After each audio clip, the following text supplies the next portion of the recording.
दोस्तों जेठलाल बेचारा इतनी मुसीबत में है, 25 लाख रुपए से कहीं और फंस गए हैं, लेकिन अय्यर साहब हंस रहे हैं जेठलाल पर। उसको कह रहे हैं कि भाई तेरे साथ तो तेरी मुसीबत साथ में चलती है, छाया बन करके। ये शब्द थे और बेचारा जेठलाल इतनी मुसीबत में होने के बाद भी उन सब लोगों के पास में बैठा, उन सब लोगों से अपनी मुसीबत शेयर कर रहा है।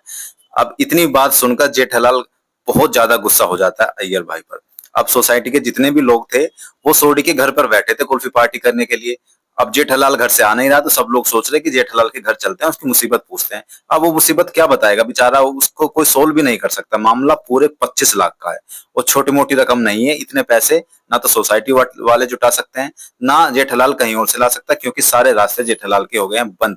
और टोनी कंपनी ने धमकी दी है ब्लैकलिस्ट करने की जेठालाल की दुकान को, अगर एक दिन के अंदर उनको 25 लाख रुपए नहीं मिले तो। जेठालाल बेचारा आता है, सबको अपनी मुसीबत बताता है। इतनी सी देर में जो अय्यर भाई हैं वो जेठालाल पर हंस देते हैं और हंसते ही जेठालाल अय्यर पे इतना ज्यादा गुस्सा करता है, क्योंकि जेठालाल पहले से ही अय्यर से चिढ़ता है। क्यों? क्योंकि जेठालाल बबीता जी को पसंद करता है और अय्यर बबीता जी का पति है, तो जेठालाल अय्यर भाई से पहले से ही 4 कदम दूर रहता है। तो अब वो हंस दिया तो उसने पूरा गुस्सा किया। फिर इसके बाद अय्यर भाई ने जेठालाल से माफी मांगी।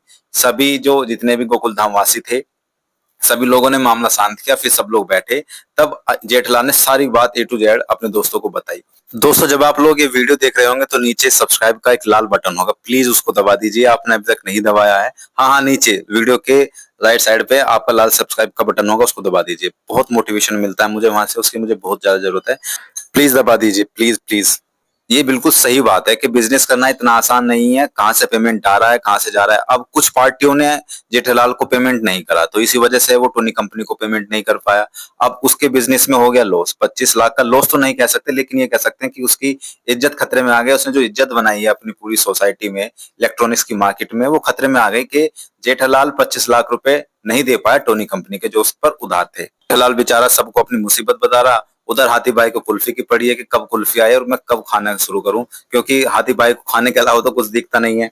सब लोगों ने आराम से बैठ करके जेठालाल की पूरी कहानी सुनी, पूरी मुसीबत सुनी। अब देखना यह है कि जितने भी लोग हैं सोसाइटी के वो सब मिलकर क्या करते हैं या फिर जेठालाल क्या करता है।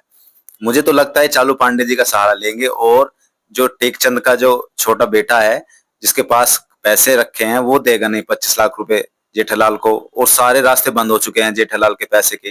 वो टोनी कंपनी को कैसे पैसे देगा? क्या सोसाइटी के जितने भी लोग हैं सब लोग पैसा जुटाएंगे 25 लाख रुपए? इतना तो किसी के पास नहीं होगा कि जुटाने पे 25 लाख हो जाएं। अब जेठालाल बेचारा कहाँ से लाए? जेठालाल ने बेचारे ने अपने बापूजी को भी ये सारी चीजें नहीं बताई। उसको लगता कभी बापूजी परेशान ना हो जाए, लेकिन बापूजी को पता चल गया कि जेठालाल परेशान है। हालांकि जेठालाल को ये सारी बातें बापूजी को पता चल जाती। तो दोस्तों आखिर होगा क्या? जेठालाल पैसे कहाँ से लेकर आएगा? चालू पांडे जी का सहारा लेगा, सोसाइटी के लोग उसको पैसा दिलवाएंगे, या फिर कहीं और से पैसे का इंतजाम जेठालाल करेगा? ये तो पता चलेगा आपको आने वाले एपिसोड्स में। तो देखते रहिए आपका अपना फेवरेट शो तारक मेहता का उल्टा चश्मा। और दोस्तों सब्सक्राइब जरूर कर दीजिएगा चैनल को अगर थोड़ी सी भी आपको एंटरटेनमेंट यहाँ से मिलता है। आपका बहुत बहुत धन्यवाद। आपका दिन शुभ हो।